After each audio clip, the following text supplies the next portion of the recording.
राधा स्वामी, राधा स्वामी दयाल की दया, राधा स्वामी सहाय, राधा स्वामी। प्यारी साध संगत जियो,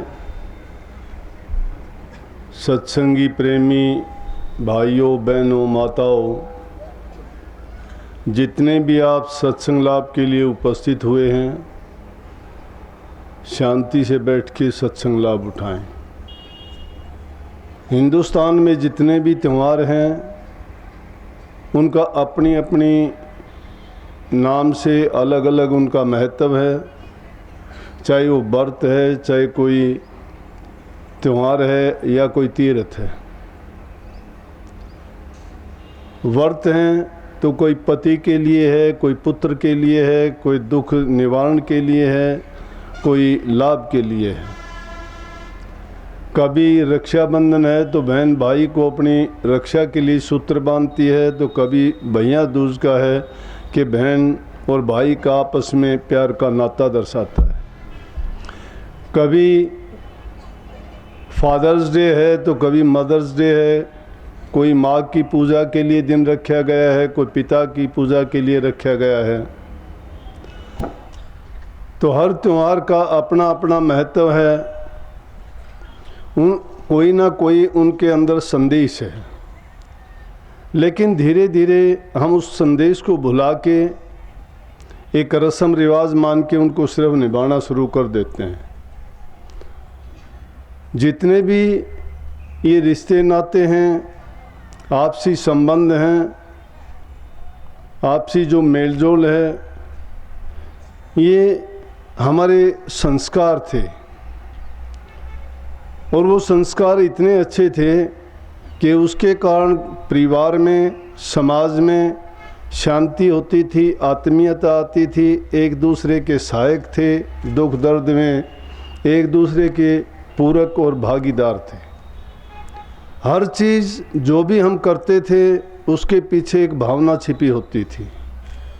लेकिन आज इस युग में काल और माया का प्रभाव इतना बढ़ता चला गया कि इंसान अपने लालच के लिए, अपने स्वार्थ के लिए सिर्फ अपने तक सीमित है।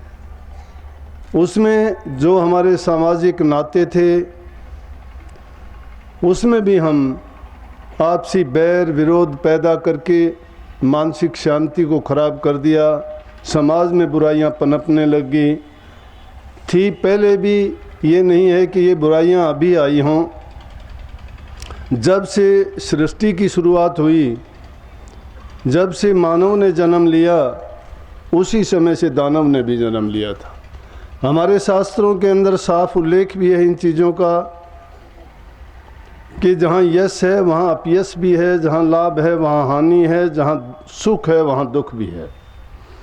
हम कामना अच्छे की करते हैं तो उसके अंदर बुरा भी अपने आप आ जाता है। हमेशा परिणाम सही नहीं हुआ करते। लेकिन इस जीव को ये समझ नहीं है कि हम संसार में क्यों आए थे, हमारा आने का उद्देश्य क्या था, हम कर क्या रहे हैं। आए थे वो अलग बात थी, उसकी जानकारी की या उसको जान के हम करें भी क्या गे, कि हम किस योनि से आए थे, क्या करेंगे, ये तो एक भूतकाल की बात है। लेकिन इस जीव को जो कर्म करने की स्वतंत्रता दी गई है, उस कर्म को करके ये अपने जीवन को सफल बना सकता है और पिछले जन्मों में जो किए कर्म का बोझ था उसको उतार के फेंक सकता है। लेकिन उसके लिए शर्त है। ये जीव इस बात को नहीं समझता कि ये उस अच्छे रास्ते की तरफ जाना चाहता है, लेकिन माया की चीज़ इसको इस संसार के झमेले की तरफ खींचती हैं। इसको तरह तरह के प्रलोभन देके, इंद्रियों के रस भोगों में फंसा के, दुनियादारी के कामों में इनकी रुचि बढ़ा के बुद्धि को हर लेते हैं और उस सच्चाई के रास्ते को छुटा देते हैं। उस रास्ते से जब भटक जाते हैं तो फिर 84 तैयार होती है। अभी एक बहन जी बैठी थी थोड़ी देर पहले, जब मैं दर्शनों पर था तो आके कहने लगी मैंने आपसे सवाल करने हैं। मैं कहने लगा मुझे सवाल आते ही नहीं, आप मेरे से पूछोगे क्या? बोला कि आध्यात्मिक सवाल पूछने हैं। मैं आध्यात्मिकता के बारे में आप जानते क्या हो? आपने अगर किसी गुरु से दीक्षा ली है, दीक्षा लेने के बाद आपने कोई कमाई की है उस नाम की, या जो आप भक्ति करने का, मेडिटेशन का कोई तरीका, कोई योग, कोई साधना आपने सीखी है? बोला कि वो तो नहीं, मेरे माँ बाप ने तो कहीं नाम लिया था। तो माँ फिर आप मेरे से आध्यात्मिकता के बारे में क्या सवाल करोगे?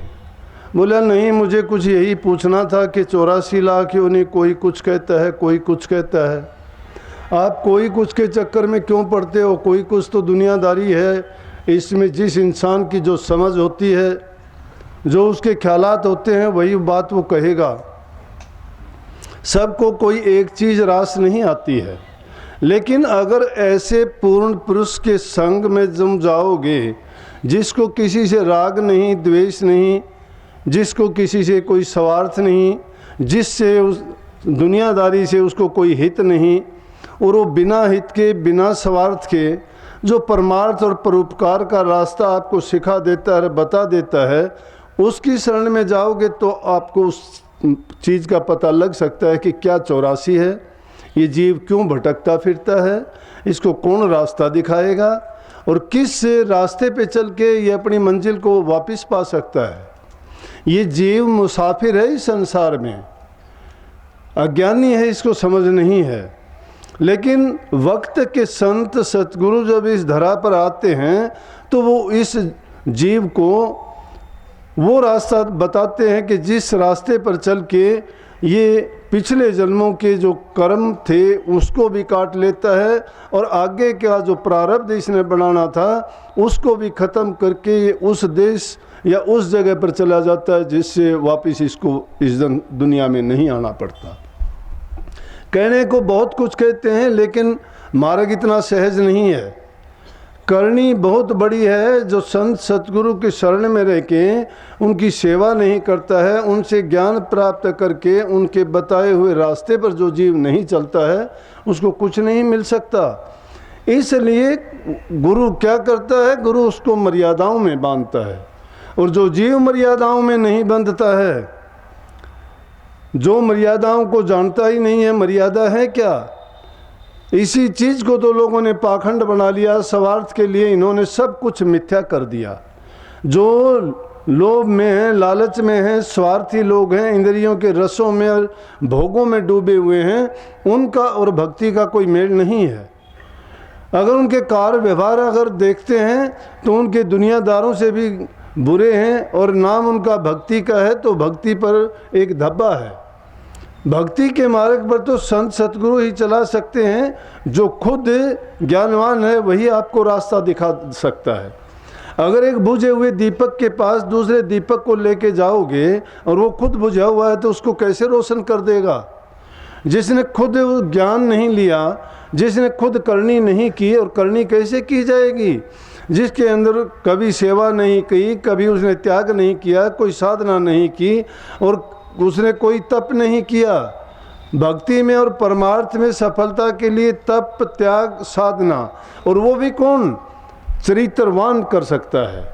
जिस इंसान का चरित्र नहीं है कुछ भी, जिसने अपनी इंद्रियों को काबू में नहीं किया, जिसने अपने मन को गुरु की चरण में नहीं लगाया। बार बार संतों ने देखो, शास्त्रों में देखो, क्यों कहा कि गुरु के बिना ज्ञान नहीं है, ज्ञान के बिना भक्ति नहीं है, भक्ति बिना मुक्ति नहीं है। अरे गुरु की शरण में तो ब्रह्मा के पुत्र होते हुए भी, नारद जी ब्रह्मा के पुत्र थे, उनको भी गुरु की शरण में जाना पड़ा। क्यों जाना पड़ा कि बिना गुरु के ज्ञान नहीं है। रामचंद्र जी त्रेता युग में हुए उनको भी गुरु की शरण में जाना पड़ा।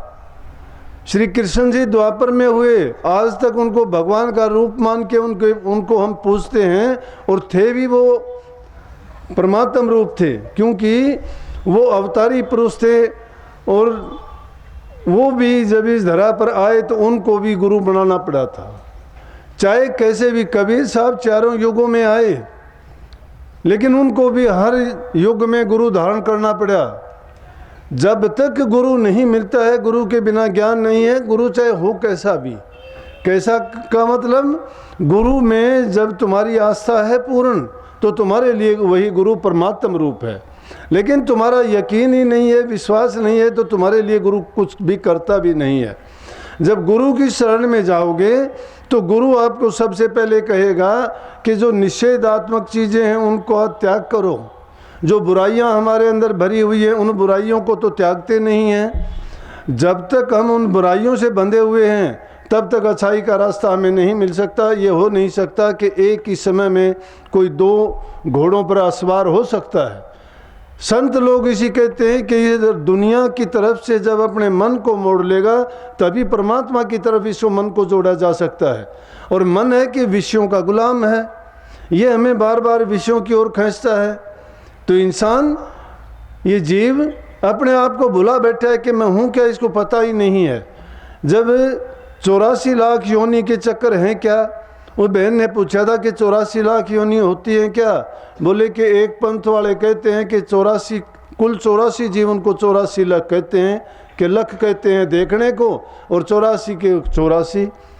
लेकिन मैं उस टाइम तक मैंने जवाब नहीं दिया, लेकिन मैं कहता हूँ कि हमारे शास्त्र तो कहते 84 लाख योनि हैं। 4 खान में ये सब जीव बटे हुए हैं। हमारी रामायण में इसमें लिखा हुआ है, तुलसीदास जी कहते हैं 9 लाख जल के जीव हैं, 10 लाख पखेरु जान, 11 कीट बिरंग हैं, स्थावर 20 बखान, 30 लाख पशु योनि है, 4 लाख नर होई, तुलसी इनमें राम भजे धन है सोई।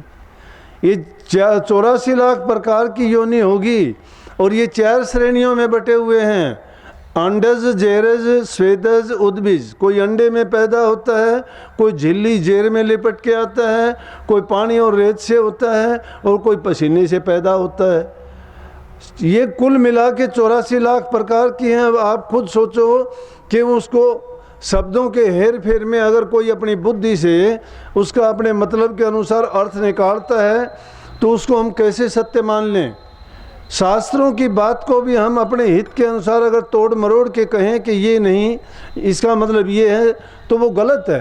अगर शास्त्र के एक शब्द को भी कोई दूसरा अर्थ या गलत अर्थ लगा देता है तो उसको बहुत बड़ा पाप होता है, तो वो सही रास्ते पे कैसे चल सकता है। शास्त्रों में जो बात कही गई है, वो जो भी शास्त्र बनाए गए वो महापुरुषों ने बनाए थे, और उन महापुरुषों ने करनी की थी। बिना तप और साधना के ऐसे ग्रंथ नहीं लिखे जाते।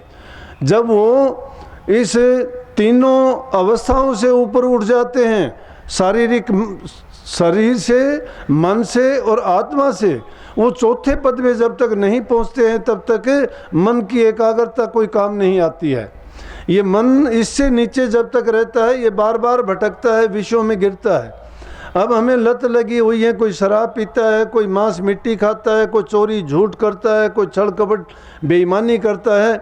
मैं कहता हूँ कि अगर व्यवहारिक जीवन हमारा ऐसा है, तो जो इंसान जिन चीज़ों का सेवन करता है वो वैसा ही हो जाएगा।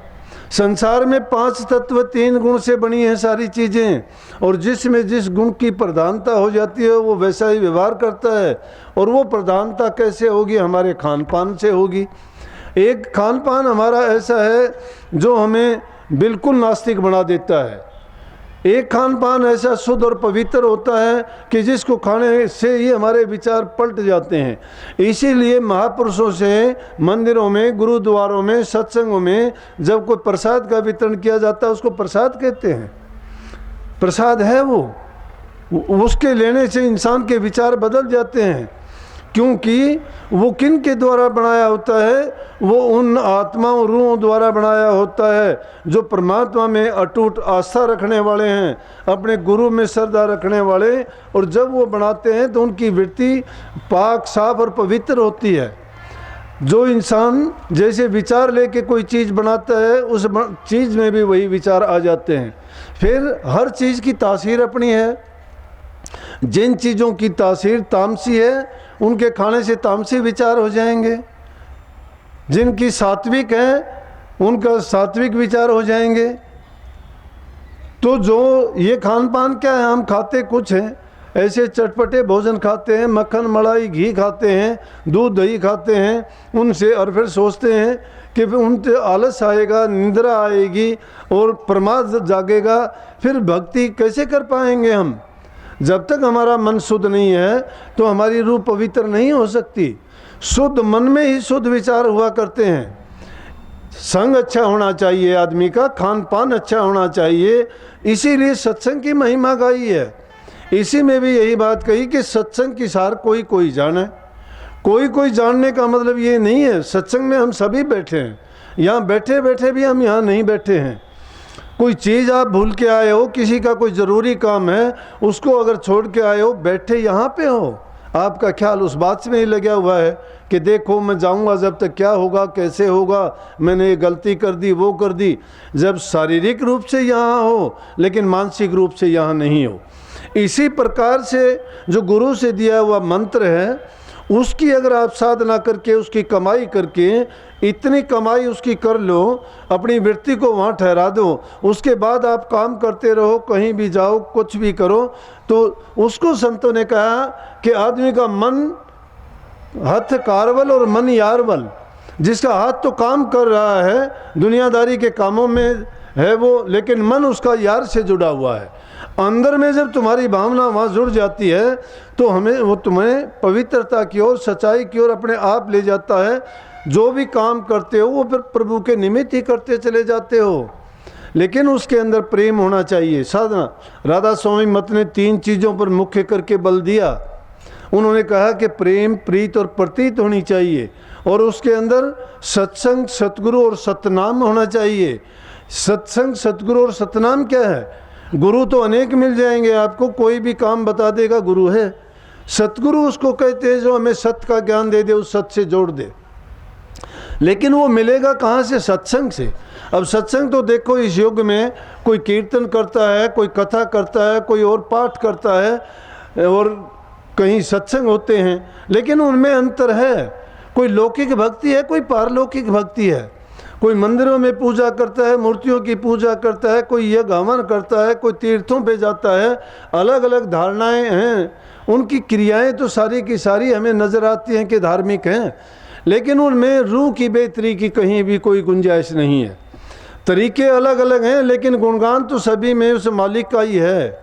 चाहते तो उस प्रभु की भक्ति के रास्ते पर चलना है, लेकिन उनमें क्या है कि तरीके सबके अलग अलग हैं। कोई नाच कूद के करना चाहता है, कोई गा बजा के करना चाहता है, कोई इस संसार से एकदम उपरांता प्राप्त करके सब चीज़ों से मुख मोड़ के अंतर में जब अपना मन जोड़ देता है तो संसार की वासनाओं से उसका दिल हट जाता है। हमारी वासनाएं ख़त्म नहीं होती हैं।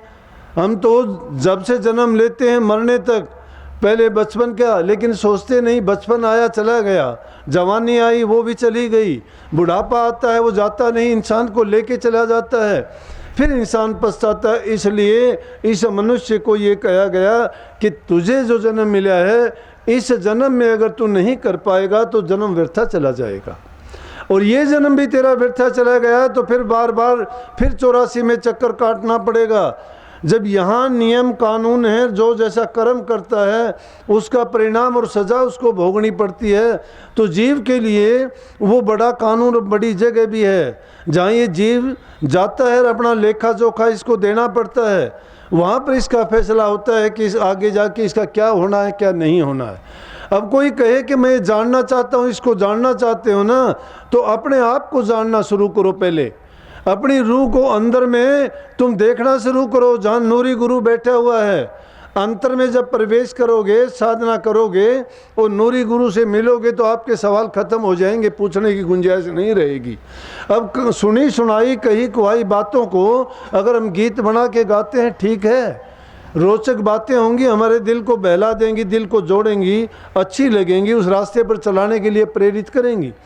भयानक वाणी मिल जाएगी, वो डरा देंगी हमें कहेंगी कि बुरे कर्म का बुरा नतीजा होगा, कष्ट भोगने पड़ेंगे, नरकों में जाना पड़ेगा, या खोटे कर्म करेंगे तो दुनिया में आके यहाँ दुख भोगने पड़ेंगे, कष्ट उठाने पड़ेंगे और तरह तरह के हमें दुखों में गिरना पड़ेगा।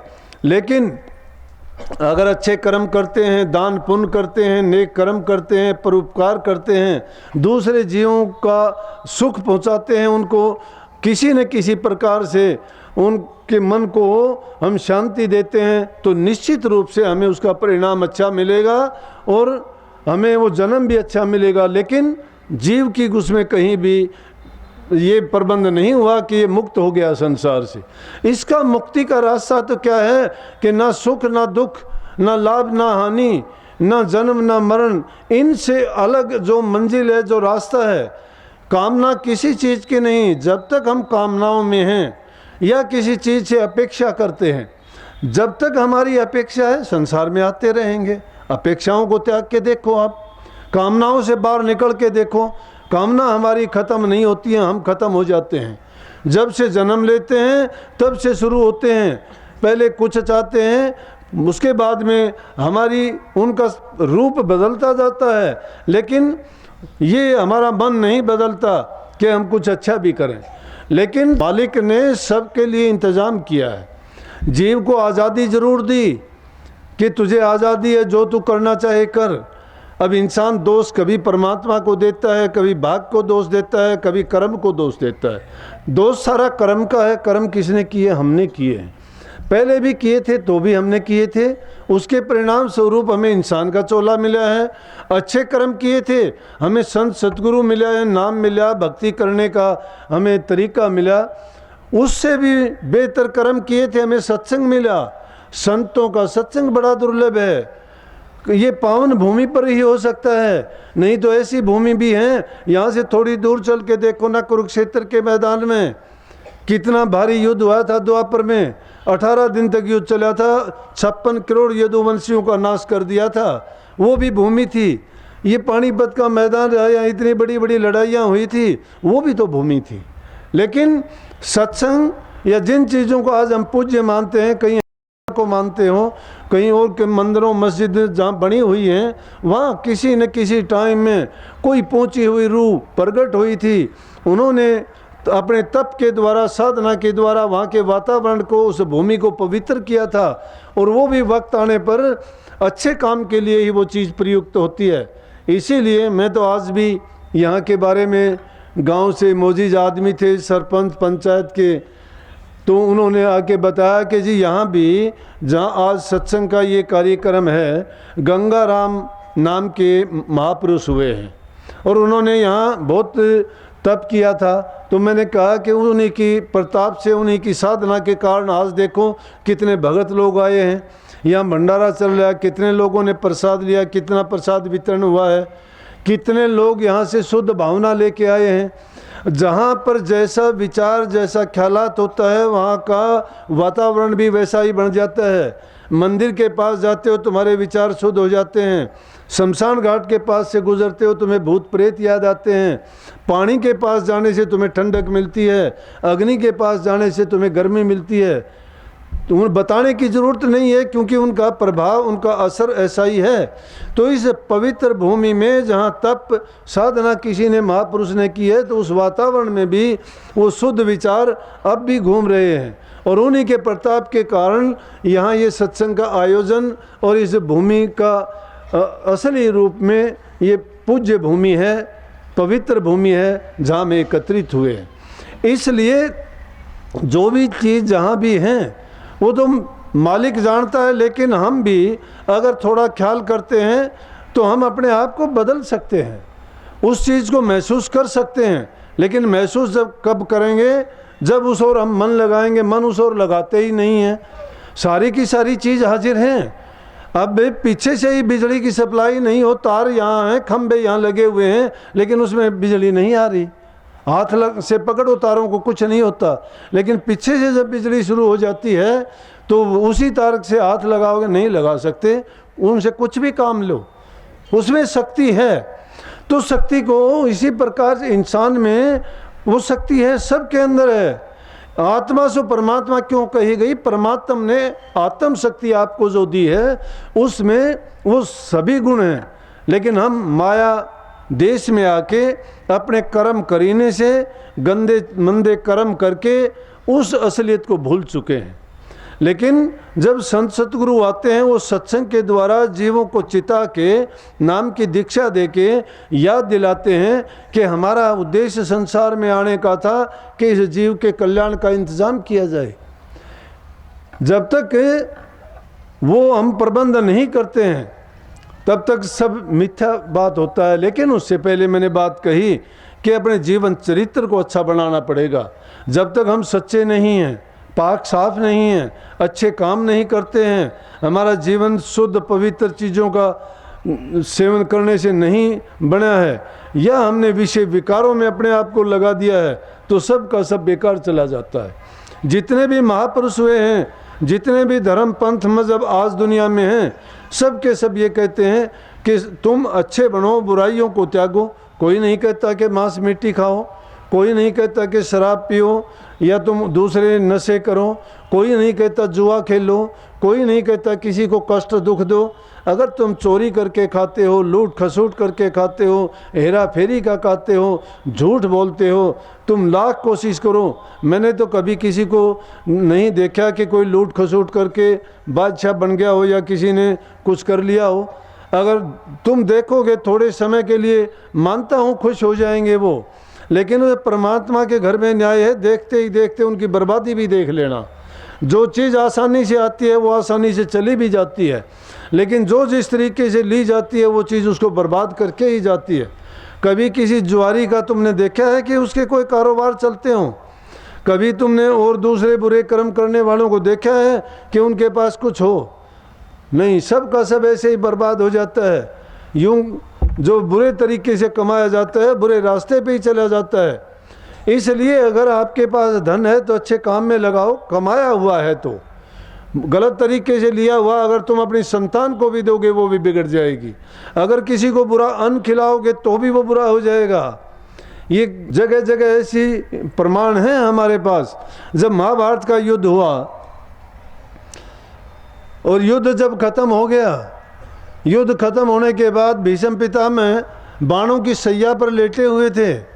उन्होंने पांडवों को बुलाया और बुला के कहने लगे कि आओ मैं तुम्हें राजकाज की जो नीति है, न्याय है, धर्म है, उसकी बातें बताऊंगा। उसके बाद में मेरी इच्छा मृत्यु है, मैं शरीर को त्यागूंगा।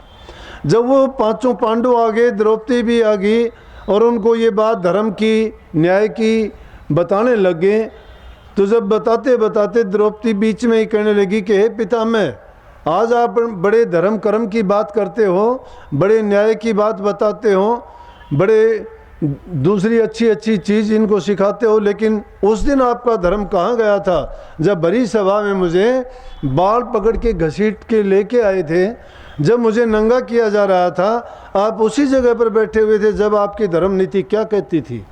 आज आप कौन सी धर्म नीति समझाते हो जब उस नीति को आप भूल गए थे क्या? भीष्म पितामह कहने लगे बेटी तुम सच कह रही है, क्योंकि उस टाइम पे जो मेरी कमी थी वो ये थी कि मैंने दुर्योधन के घर का अन्न खाया हुआ था और उसका अन्न खाने के कारण मेरे विचार भी उस जैसे ही थे।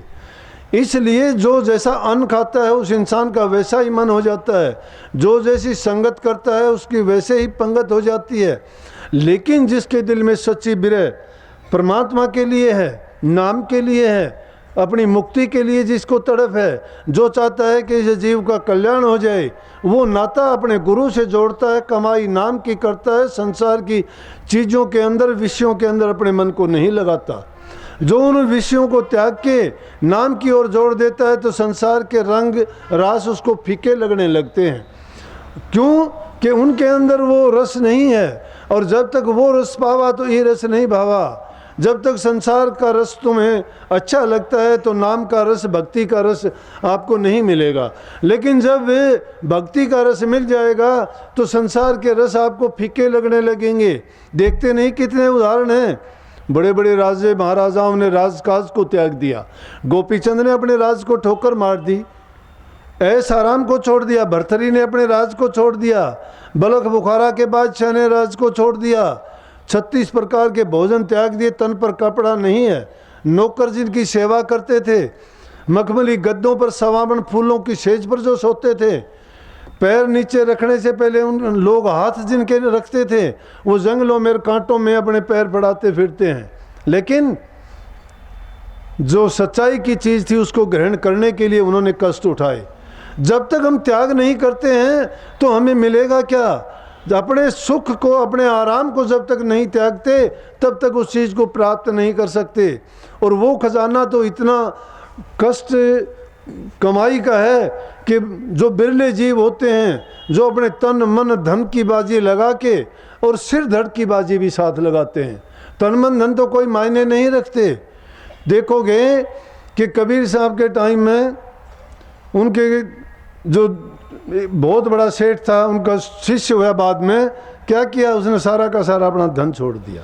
स्वामी जी महाराज जी ने राधा स्वामी मत चलाया। उनके पिताजी लोगों को कर्ज दिया करते थे, बहुत उन धनवान थे, हीरे जवाहरात कर इनकी कमी नहीं थी।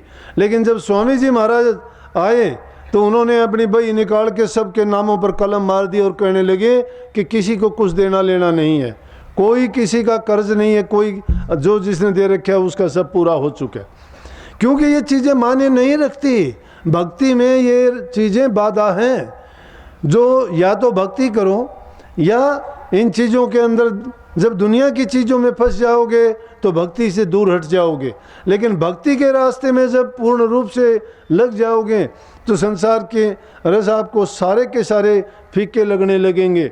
जब वो सच्चा ज्ञान जब प्राप्त हो जाता है, महात्मा बुद्ध राजा का पुत्र था, शुद्धोधन ने लाख कोशिश करी कि उसको वो राजकाज के काम में लगाए, दुनियादारी में फंसाने के लिए उसकी शादी भी कर दी, एक पुत्र भी उसको पैदा हो गया। लेकिन जो ही दुनियादारी में बाहर निकला और दुनियादारी के लोगों को देखा, जिनको अपनी मंजिल पे जाना होता है वो संसार के सुखों की ओर कभी नहीं भागते। और जब संसार के दुखों को, वृद्ध आदमी को देखा, पता लगा कि क्यों है ऐसा। बोला कि सबको वृद्ध होना पड़ता है। बीमार को देखा, बोला क्यों है ऐसा? कि बीमारी और रोग ने घेर लिया है, ये बुढ़ापा है। बोला ये भी सब में बीतती है। और फिर उसने एक मुर्दे को देखा, उसी टाइम उसके ख्यालात बदल दिए। राजा ने उसको 30 साल तक बाहर नहीं निकलने दिया, अलग ही दुनिया में रखा, जहाँ आमोद प्रमोद के सामान, विलासिता की चीज़ें, दुनियादारी की उलझनों में फंसाया। लेकिन जो ही बाहर आया दुनिया में, उसकी वृत्ति जहाँ लगी हुई थी उसी जगह पे चली गई और उसने अपने लड़के को, पत्नी को, राजकाज को, अपने माँ बाप को सोते हुए छोड़ के जंगलों की राह ले ली। आज वही बुद्ध पूरे संसार के अंदर पूजा जाता है। ये धर्मों के नाम उनके नाम से जो चले, बुद्ध नाम बुद्धिमान का होता है, नहीं नाम तो गौतम था। जब उसको ज्ञान प्राप्त हो गया तो लोग उसको बुद्ध कहने लगे। यही तुलसीदास, जिसको गोस्वामी तुलसीदास जी कहते हैं, तुलसिया और तुलसी के नाम से बोलते थे। लेकिन जब इन्होंने ज्ञान प्राप्त किया, पढ़े और रामायण इन्होंने लिखी, तो इसी तुलसी को तुलसीदास, गोस्वामी तुलसीदास कहने लगे। तो जो एक चीज़ बदल जाता है, इस दुनियादारी के झमेले से निकल के जो अच्छाई की ओर चला जाता है, फिर ये संसार के रस और पदार्थ उसको ना तो रोक सकते हैं और ना ही किसी प्रकार के उसके रास्ते में बाधा खड़ी कर सकते हैं। लेकिन लगन सच्ची होनी चाहिए। हमारी लगन है नहीं। हम तो चाहते हैं सारे काम दुनियादारी की भी करें और भक्ति। लेकिन इस युग में संतों ने कितना सहज किया इस जीव के लिए। वो कहते हैं कि घर में रहो, कमा के खाओ, पर धन परतरिया से ने ना लगाओ। कितना आसान रास्ता कर दिया कि घर में रहो, घर में रहते हुए भक्ति कर सकते हो। सहज योग है ये। लेकिन घर में कैसे रहो? घर में रहो योगियों की तरह से, भोगियों की तरह से नहीं। अगर भोग के कीड़े बन के रहोगे तो भोग के बाद में शोक होगा, रोग होगा, दुखी रहोगे। लेकिन अगर दुनिया में घर गृहस्थी में रहते हुए योग का जीवन अपनाओगे, जो चीज़ों की ज़रूरत के मुताबिक अगर उपयोग और प्रयोग करोगे और साथ साथ भक्ति के रास्ते पर चलोगे, तो ये चीज़ें तो मिथ्या हो जाएंगी सारी की सारी। तुम्हारा ये जीवन, पारिवारिक जीवन भी सुखी होगा, संसारिक रूप से भी आप सुखी रहोगे और जब दुनिया से जाओगे तो सुखाले जाओगे, जीव मुक्त हो जाएगा, संसार में फिर दोबारा नहीं आता। लेकिन उसके बारे में जैसे कहा कि जिसको लगन, लगन कैसी लगनी चाहिए, जैसे भोरे की फूल के साथ होती है। भोरा क्या करता है, उसकी लगन फूल के साथ है, फूल की सुगंध आती है, उस सुगंध को लेके और उसके अंदर बैठ जाता है, जाके अपनी होश खो देता है। उसको पता ही नहीं कि कब उसमें आया था, कब दिन उगया था और कब दिन अस्त हो गया, वो उसी के अंदर बंद हो गया। फूल बंद हुआ, सांस नहीं आया, उसी के अंदर अपने प्राण त्याग दिए। पतंगा है, दीपक का आशिक है, दीपक को देखता है, उसी पर घूमता फिरता रहता है। उसको पता नहीं कि अग्नि है ये, इसमें जल जाएगा तू, लेकिन उसको पता है कि जलना है, लेकिन उस जलने को जानता है, क्योंकि जिसकी लगन जिसको लग जाती है वो अपने प्राण उस पर न्यौछावर कर देता है, अपनी परवाह नहीं करता। इसी प्रकार से मछली जल के लिए जल से अलग करके तो दिखा दो, प्राण त्याग देगी। हम जब तक ऐसी लगन नहीं लगाते, पपैये की लगन देखो, पपैया स्वाति बूंद का ही सेवन करता है, आकाश में अगर उड़ता हुआ पीहू पीहू की रट लगाता है, प्यास है उसको, तलब है उसकी, लेकिन अगर उसको नक्षत्र की बूंद नहीं मिलती है, चाहे वो बेहोश होकर समुद्र में, नदी में, नाले में गिर जाए, उस पानी को नहीं पिएगा, मरना ही अच्छा समझेगा। इसलिए अगर भक्ति के रास्ते पर चले हों तो ये चीज़ें जो दुनियादारी की चीज़ें फिर हमको घेरती हैं और रास्ते से हटाती हैं, हम भटकते हैं, तो समझो कि हम उस काल के चक्कर में आ गए, मन के चक्कर में आ गए। मन अपना खेल खेलता है। जब भी तुम भक्ति के रास्ते पर चलोगे, ये कोई ना कोई, कभी काम में, कभी क्रोध में, कभी लोभ में, कभी लालच में, कभी अभिमान में, ऐसी ऐसी चीज़ें पैदा कर देगा कि जिसके कारण तुम कहोगे क्या रखा है भक्ति में, कि देखो वो आदमी ऐसा करता है, उसका कुछ नहीं हुआ, तो मैं क्यों खाऊंगा बेकार दुख और कष्ट उठाऊं। कोई सोचता कुछ, कोई कुछ सोचता है। हम लोभ में आके पता नहीं कुछ का कुछ करते हैं, लेकिन जिसने जो देना होता है वो उसका पूरा है, क्योंकि लेख किसने लिखे, हमारे कर्म ने लिखे, कर्म किसने किए, हमने किए। इसलिए महापुरुषों ने फरमाया कि लिखा लेख न मिटदा भाई, रुदन की क्या होवे, हुक्म साहेब दा मन्ने नाही, जन्म अकारत खोवे। साहेब अपना भाना करदा, भावे हंसे भावे रोवे, संत दास होनी नहीं मिटदी जो कुछ होनी होवे। क्योंकि वो कर्म जो किया है हमने किया है। आगे कबीर साहब कहते हैं कि इस जीवन को याद करेगा भला मुसाफिर बंदे, आया था किस लाह करने, कम करने के लिए आया था, अपने कर्म की मार को आया था कुछ लाह करने, फंस गया केड़े धंधे, भव सागर तनु तरना पैसी, पाप पुन धन कंधे। कहे कबीर सो पार उतर गए हर हर नाम जपन। जो हरि का नाम जपते हैं वो पार उतर गए। पार उतरना किस संसार को भव सागर कहते हैं। ये बार बार उलझ पुलझ के उस 84 जून में हम आते हैं। गंदी से गंदी योनि देखो, कितने कष्ट भोगते हैं। इंसान को ज्ञान दिया, समझ दिया, विवेक दी, बुद्धि दी, और जीव को नहीं है। इंसान के रूप में गुरु मिलता, सत्संग मिलता, प्रभु की महिमा गा के संत लोग तभी तो कहते हैं कि हम अगर भक्ति करेंगे तो अपने उस परम पिता से जाके फिर मिल जाएंगे जिससे हम जुदा होके आए थे। जुदा होने के बाद किसको खुशी मिलती है, किसको आनंद मिलता है? जो जिससे जुदा हो जाता है उस जुदाई के कारण भटकता फिरता है। ये रूह भी हमारी उस घर से भटकी हुई है और भटकती है संसार में, और यहाँ आके हम डूब जाते हैं। कोई सोचता है मैं ये कर लूँ, किसी कोई चोरी कर लेते हैं, कोई अपने स्वार्थ के लिए किसी को धोखा देते हैं, कोई अपने भाई का भाई गला काटता है। अरे क्या हो गया, कितने दिन के लिए कोई 2 इंच जगह के लिए लड़ाई करते हैं।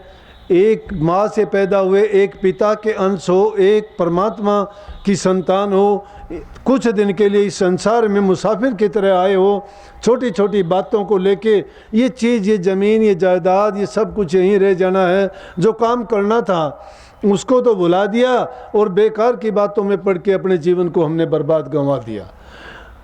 आदमी सोचता है कि मैं क्या का क्या करूं, लेकिन देने वाला जो देगा वो देगा। कहते हैं कि एक बार एक महात्मा बैठे खेतों के अंदर, महात्मा रूप में देख के वहाँ से किसान लोग आए, आके उनके साथ में बैठ के पूछने लगे कि आप कौन हैं? बोला कि मैं महात्मा हूँ। बोले यहाँ क्या कर रहे हो? बोला ये क्या कर रहा हूँ, मैं ज़मींदार आदमियों के लिख रहा हूँ कि किसको कितना अनाज देना है। बोला मेरी यही ड्यूटी लगाई गई है। तो बोला किसको कितना देगा? किसी ने मूंग बो रखे, किसी ने मोट, किसी ने बाजरा, किसी ने कुछ। बोला कि जिसका जितना है। तो बोला कि तुम बताओ कितना कितना। किसी ने कितना बता दिया, किसी ने कितना, किसी ने 20 मन, किसी ने 40, किसी ने 60 मन, सब ने लिखा दिया। कुछ ने सोच लिया हाँ ये क्या देगा, ऐसे ही है। लेकिन जब फसल तैयार हुई 6-8 महीने के बाद में, तैयार होने के बाद में जब अनाज तैयार हो गया तो उसमें एक धोखेबाज आदमी भी था। उसने सोचा कि तूने 40 मन लिखाया है, अगर वो महात्मा सच्ची होगा 40 मन तो तेरा वो देगा, और कुछ तू भी कर ले। एक दूसरे आदमी के खेत से रात ने जा और उसके भरोटे बांधे और अपने में ले आके डाल दिए। उसने काफ़ी 5-7 रात खराब करी। उसने सोचा कि काफ़ी अब तो तेरा 40 की बजाय 50 मन हो जाएगा। लेकिन जब फसल का टाइम आया और आने लगा तो कहने लगे कि हाँ भाई बोलो तुम्हारा अनाज मिल गया सबको? सब के सब कहने लगे हाँ जी मेरा पूरा मिल गया, 20 मन मिल गया। कोई बोला मुझे 60 मन मिल गया, कोई बोला 10 मन मिल गया। सबको जब मिल गया वो एक कहने लगा कि मेरे साथ धोखा क्यों हुआ? बोला क्यों? बोला कि मुझे 40 मन मिला। बोला आपने लिखाया कितना था? बोला कि 40 मन। बोला 40 मन मिल गया तेरे को, और क्या चाहिए? लिखाया 40 मन है ये देख। बोला 40 मन तो लिखाया था, 10 मन के भरोटे में पूरी रात ढो के ले आया था, वो कहाँ गए? बोला कि जो तू भरोटे ढो के लेके आता था ना, बोला ये देख मेरे पैर फट गए।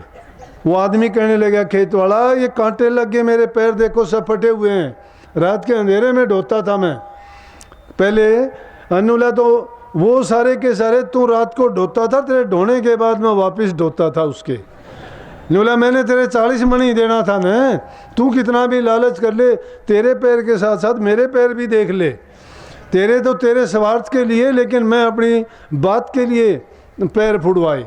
इसलिए हम अपनी चालाकी चाहे कितनी भी करें, जो परमात्मा ने देना होता है वो तो देना होता है, लेकिन उसने हमें कर्म के लिए आज़ादी दे दी। पाप करो नहीं मना करता, डाके डालो नहीं मना करता, लेकिन परिणाम जब होगा, जब वो इसी तरह से आपको कह देगा कि तूने जो किया था, मैंने तो ऐसा नहीं कहा था, मैंने जो कहा था वो तूने नहीं किया था। इसलिए पूर्ण गुरु की शरण में जब चले जाओगे, पूर्ण गुरु आपको अंतर का भेद देके नाम जिसको कहते हैं उपदेश कहते हैं, गुरु मंत्र कहते हैं, वो आपसे करनी कराएगा, तरीका बताएगा। और जब हम करनी करके संसार की तरफ से अपने मन को मोड़ के अंदर में 9 द्वारों से ऊपर जब चलेंगे, और 10वां रास्ता जो गुप्त गली है जिसमें चल के एड़ा पिंगला को छोड़ के सुखमन के रास्ते जाना पड़ता है, वो उस गुप्त खजाने को जाने वाला रास्ता वो प्रभु की तरफ ही जाता है। ये 9 दरवाजे शरीर में लगे हुए हैं, दुनिया की तरफ हमें घसीटते हैं दुनिया, और वो रास्ता है वो उस प्रभु के मालिक के दरबार की ओर आगे बढ़ता है। इसलिए उस पे जाने के लिए हमें करना क्या पड़ेगा कि गुरु की आज्ञा, गुरु के वचन की पालना करने पड़ेगी। गुरु हमारा पल पल सहाय होगा, बाहर से तो अपने उपदेश के द्वारा चेताएगा, और अंतर के अंदर हमें ज्ञान रूप से दीपक रूप बन के प्रकाशित करके अंदर में वो अंधेरे के अंदर भी रास्ता दिखाएगा। नहीं तो हम भटकने का खतरा होता है। बिना गुरु के जो अगर कोई करनी करता है, कोई काम करता है, वो इस काम में सफल नहीं होता। गुरु की रहनुमाई कदम कदम पर होती है। इसलिए जितना ज़्यादा हो सत्संगों में जब जाओगे तो गुरु उपदेश के द्वारा तुम्हें अपनी भूली हुई वस्तु लखा देंगे। क्योंकि हम दुनिया में रहते हैं, ज़्यादा समय दुनियादार के लोगों के साथ हमारा बीतता है, उसके अंदर दुनिया की चाह और उनके जो रास रंग है उन चीज़ों की बात होती हैं, उनका असर हम पर बड़ा जल्दी होता है, और भक्ति का जो भी हमारे ऊपर रंग चढ़ता है वो उतरता चला जाता है। लेकिन सत्संग हमें बराबर मिलते रहें, संतों के दर्शन मिलते रहें, उनका उपदेश और शिक्षा हमें मिलती रहे, तो उसके कारण हमारा जो भटकना है वो बंद हो जाएगा, और उनकी तरफ से जो लगाव बढ़ता है वो भी धीरे धीरे कम होता चला जाएगा। इसलिए संतों ने कही कि अभ्यास करो, अभ्यास नाम का करो। बुरी चीज़ों को त्यागते चलो, अच्छी चीज़ों को अपनाते चलो। जब तक मन के अंदर छिपी हुई बुराइयां हमारी नहीं निकलती हैं तो हम नाम की कमाई नहीं कर सकते। अगर हमारी भावना बुरी है और भावना बुरी के साथ में नाम की कमाई करते हो या कोई तप साधना करते हो तो आप में बुराई ज़्यादा बढ़ जाएंगी। अगर कामी हो तो काम ज़्यादा बढ़ जाएगा, क्रोधी हो तो ज़्यादा क्रोधी हो जाओगे, लालच है तो अधिक लालची हो जाओगे। तो इन चीज़ों को अलग करके जब तुम एकांत में जाते हो, तुम्हारे सामने दुनियादारी की चीज़, अपने संबंध में कोई चीज़ ही नहीं होनी चाहिए। एकदम निर्लेप हो जाना चाहिए। हर चीज़ों की तरफ से अपने मन को हटा के और सिर्फ अपनी लो सतगुरु में जोड़ो या तुम्हें जो निशाना बताया गया उसमें लगाओ। जब एकाग्रचित हो जाओगे तब तुम्हें वो प्रकाश दिखाई देगा जिससे हम पैदा हुए हैं। जीव प्रकाश से पैदा हुआ है, प्रकाश ही रूप है, शब्द उसकी खुराक है। वो शब्द ये नहीं है। अलग अलग रूहानी मंडलों पर जाओगे, उन मंजिलों में जब जाओगे अलग प्रकार की वहाँ ध्वनि होगी और वहाँ का जो मंडल होगा उस जगह की अलग अलग खूबियाँ होंगी। उनको देखते हुए हम जो जो ऊपर जाएंगे और उस शब्द की धुन को सुनते चले जाएंगे तो ये अपने आप ही बाहर की चीज़ों की तरफ से हमारे बंधन ढीले पड़ते चले जाएंगे और अंदर का रस आना शुरू हो जाएगा। अंतर में सतगुरु बैठा हुआ हमारी रूह की डोर को खींच लेगा। वो ऊंचे दर्जों पर बैठा हुआ है। ये ना सोचना कि गुरु यही है। यहाँ तो गुरु देह रूप में होके इस स्थूल शरीर को चेताता है, मन और बुद्धि को काबू करने का तरीका बताता है। लेकिन जो असल गुरु है, जो नूरी गुरु है, वो सबके अंदर बैठा हुआ है और उसको देखने के लिए, जानने के लिए, उनका दर्शन पाने के लिए हमें अंदर में अपने मन को जोड़ना पड़ेगा। उसी के लिए अभ्यास करना पड़ेगा। एक दिन का काम नहीं है, किसी के लिए ये कठिन और मुश्किल भी नहीं है। लेकिन अगर संतों के संग में जाके तुम ये नहीं भी कर पाते हो तो भी चिंता करने की ज़रूरत नहीं है। मैं कहता हूँ कलयुग में तो संतों ने इतनी छूट कर दी कि जो बुराइयों को त्याग देगा, सच्चाई के रास्ते पर चलेगा, उस जीव का भी कल्याण हो जाएगा। क्योंकि राजा जनक की भी बात आपने सुनी होगी, कही है, जगह जगह आता है कि धन धन राजा जनक को जिन सुमरण किया विवेक, और एक घड़ी के सुमरण से तारे पुरुष अनेक। एक घड़ी के सुमरण से ही, जब एक घड़ी के सुमरण से, आप तो कहते हो हम बहुत नाम का सुमरण करते, कौन सा सुमरण करते हो? सुमरण हम तो बैखरी बाणी जबान से भी नहीं करते। सुमरण भी मैंने पहले भी फरमाया 3 प्रकार के हैं। जाप है, अजपा है, अनहद है। जाप जबान से जपते हो, अजपा अपने आप जपा जाता है, अनहद का तो कोई ठिकाना ही नहीं है। लेकिन वो अवस्था तो बहुत दूर की बात है। लेकिन संतों ने तो इसको भी कह दिया कि जाप मरे, अजपा मरे, अनहद भी मर जाए, कि इन तीनों को भी इनका कोई महत्व नहीं है, कि जाप भी खत्म हो जाता है, अजपा भी मर जाता है और अनहद से भी ऊपर जाना पड़ता है। और आगे कहते हैं सूरत समानी शब्द में ताई काल नहीं खाए। काल से बचने के लिए ये सूरत शब्द के अंदर जाके समा जाती है। जिस प्रकार से बूंद जाके सागर के अंदर मिल जाती है, वो अपना आदि घर है। उस आदि घर से ये रूह बिछड़ के आई थी, धार रूप में आई थी, शरीर उसी से रोशन है। जो ऊपर से नीचे की ओर आई थी उसी को पलट के ऊपर की ओर लेके जाना है। जब तक ये इस देह रूप में है तब तक शरीर से संबंधित चीज़ों की चाह बढ़ती रहेगी। लेकिन जब इसको खाली करके और रूहानी मंडलों में ये विचरण करेगी, फिर इसकी वो चाह अपने आप खत्म होती चली जाएंगी। इसलिए मनुष्य चोला बड़ा कीमती है और आपको हमें मिला, इसकी कीमत जानना चाहते हो, इसकी कीमत जानना चाहते हो तो देवता लोग भी कहते हैं कि हमें एक बार मिल जाए, एक बार भी हमें इंसान का चोला मिल जाए, हम जीवन को सफल कर लें। लेकिन हम ये हैं कि हमें इंसान का चोला मिला है और फिर भी इसको बर्बाद करते हैं। किस में? विषयों में, विकारों में, शराबों में, कबाबों में, बुराइयों में, निंदा में, चुगली में। अरे उनकी जगह माँ बाप की सेवा करो, बूढ़े बुजुर्ग की इज्जत कदर करो, जबान से मीठे बोलो, किसी का कर सकते हो तो भला करो, परोपकार करोगे तो ही परमार्थ के रास्ते पर चलते हो। स्वार्थ हर इंसान करता है, स्वार्थ होता है अपने लिए, अपने हित का काम, परोपकार होता है दूसरे की भलाई का काम, परमार्थ होता है ये आध्यात्मिकता है, परमार्थ होता है अपने जीव के कल्याण का काम।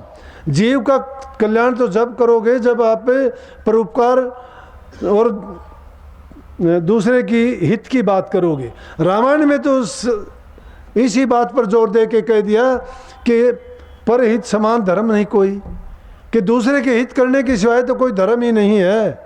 धर्म कर्म में धार्मिक कर्म है, ये लौकिक भक्ति है।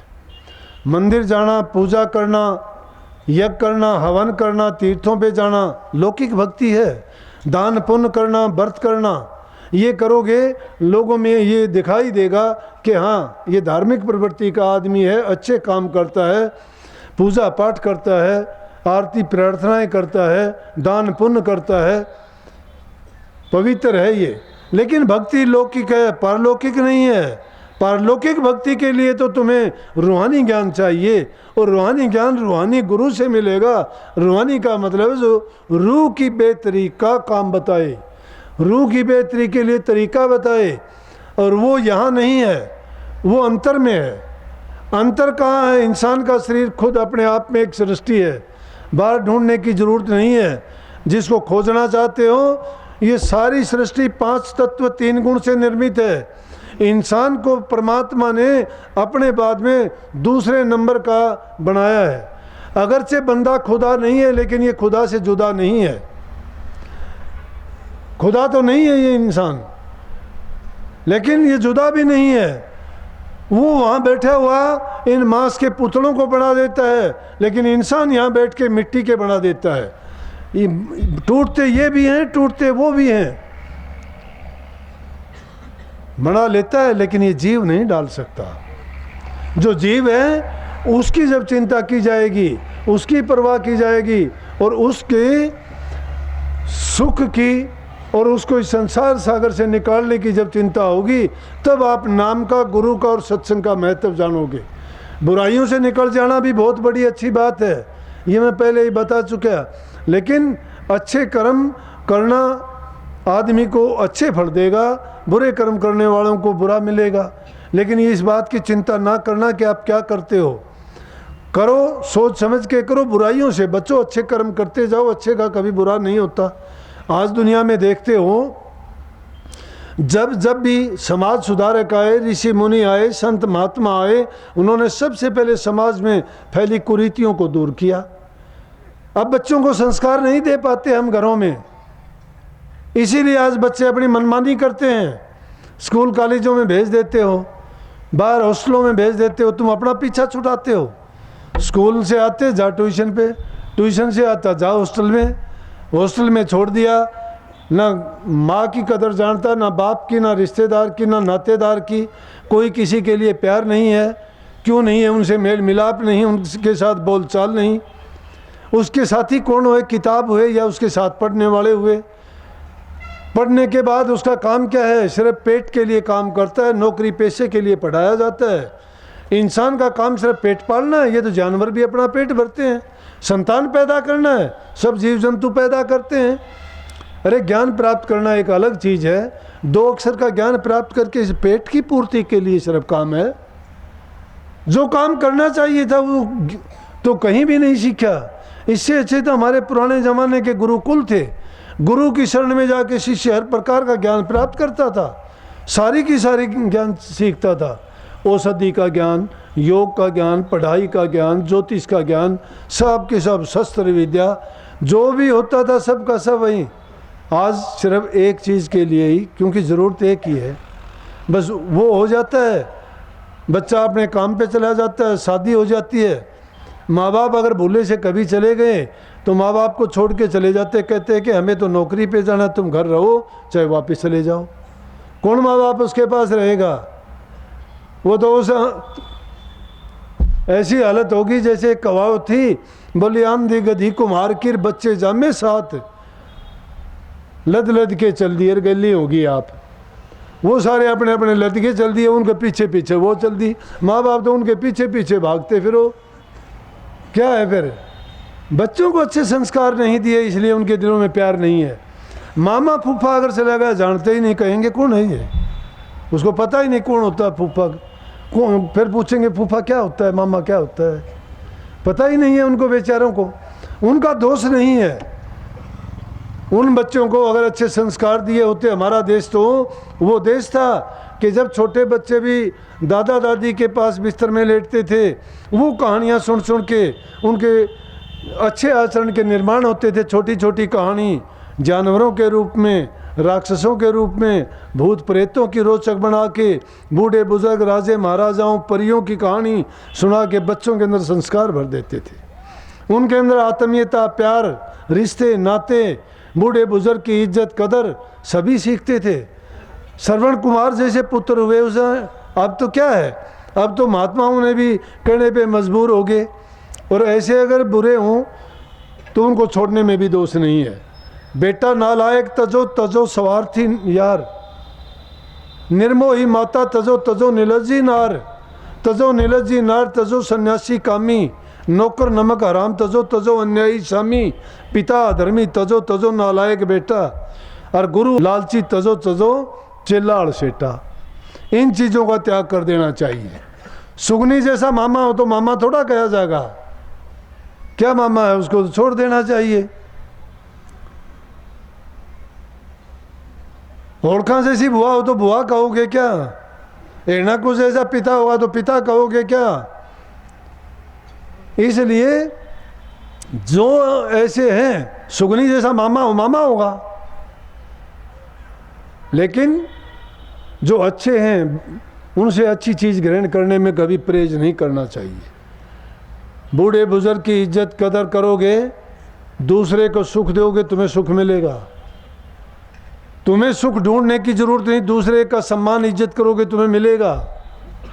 जब तक आपके अंदर ये विचार, ये ख्यालात नहीं है, आपका जीवन ऐसा नहीं है, तब तक आप कुछ भी नहीं कर पाओगे। जब शुभ कर्म है आपके, दूसरे का हित करते हो, मन में दया है, तो धर्म अपने आप आ जाएगा। दया धर्म का मूल है। जिसके दिल में दया नहीं वो तो सिद्ध कसाई है।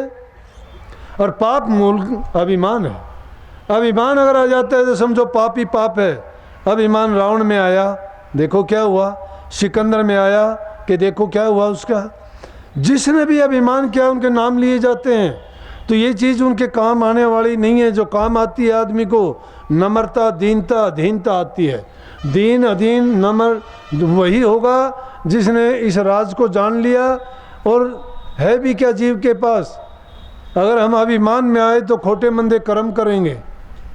तो इन लालच को, स्वार्थ को, अभिमान को त्यागने की ज़रूरत इसीलिए कही गई है कि उससे हमारे दिल के अंदर दया, प्रेम, श्रद्धा, ये चीज़ें जब पैदा होंगी तभी हम भक्ति की ओर लग सकेंगे। इसलिए प्रेमियों, हमेशा ये चाहिए इंसान को अच्छे काम करे।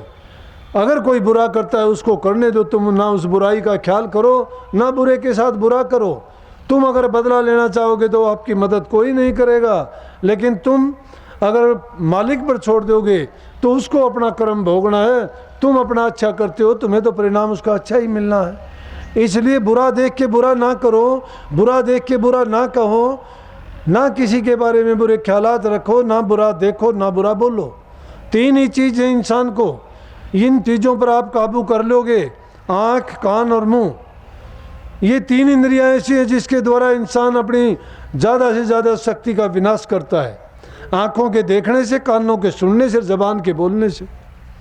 इनका अगर संयम कर लोगे, संत मत इन तीनों को बंद करने के लिए कबीर साहब ने कहा है कि आँख, कान, मुख बंद कराओ, अनहद झिंगा शब्द सुनाओ, दोनों तिलक तार मिलाओ, तब देखो गुलजारा है, कर नैनो दीदार महल में प्यारा है।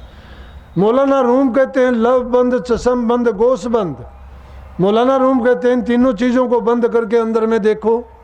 नानक साहब कहते हैं कि तीनों बंद लगा के सुनो अनाथ टंकोर, नानक सुन समाध में नहीं साँझ नहीं भोर। कि इन तीनों बंद लगा के, आध्यात्मिकता भी है पूरी दुनिया की तरफ से, तो इनको ये बंद करो, बुराई ना देखो, बुराई ना सुनो, बुराई ना बोलो। और अंदर में जाओ तो इन तीनों के बंद लगाने से बाहर की शक्ति जो हम अपना उसका वेस्टेज करते हैं, वो ख़त्म नहीं होगी, ख़राब नहीं होगी, और वही शक्ति नाम की कमाई करने में, अभ्यास करने में हमें उन्नति देगी और हमारा रुचि अधिक से अधिक नाम की ओर बढ़ेगी। तो भाई सत्संग आपको पता ही है, 10 दिन में फिर है, 12-13 तारीख का भिवानी में। तो सबको आशीर्वाद है, सत्संगों में खूब आया करो, लेकिन आके सत्संग की बात सुन के अपने साथ लेके जाया करो। अगर आप उनको मानोगे तो निश्चित रूप से कल्याण है, भलाई है, आपकी बुराइयों से बचोगे। और अगर नहीं मानोगे तो फायदा नहीं होगा, टाइम की बर्बादी होगी, और देखने वाले भी कहेंगे कि सत्संग में जाने से इसको क्या मिला। इसलिए सत्संग में आए हो तो सत्संग का पूरा लाभ उठाओ और अपने जीवन को अच्छा बनाओ, कि ताकि ये किसी की अच्छाई के लिए काम आए। तुम्हारी अच्छाई तो उसी में है जब दूसरे के लिए अच्छा करोगे। माँ बाप बूढ़े बुजुर्ग की इज्जत कदर करना तुम्हारा फ़र्ज़ है। घरों में प्यार प्रेम शांति रखोगे, सब रख के समान घर हो जाएगा, समाज उन्नति करेगा, अच्छा समाज होगा, देश आगे बढ़ेगा। लेकिन जब तक तुम्हारे खुद के मन अंदर शांति नहीं है, घरों में शांति प्यार नहीं है, ना भक्ति कर सकते हो, ना सुखी रह सकते हो। सुखी रहोगे तो मन भी आपका भक्ति में लगेगा, नाम में लगेगा, रुचि बढ़ेगी और अच्छा ही अच्छा होता जाएगा। जिस घर में कलह होती है, झगड़ा होता है, उस घर में लक्ष्मी चली जाती है। वहाँ तो शमशान जैसा हाल हो जाता है, नरकों जैसा काम हो जाता है। इसलिए इन बुराइयों से बचो, नेक कमाई में, अपने काम में विश्वास रखो, अपनी कमाई शुद्ध कमाई करो। हर प्रकार से आपका जीवन सुखी और खुशहाल होगा। सबको आशीर्वाद। राधा।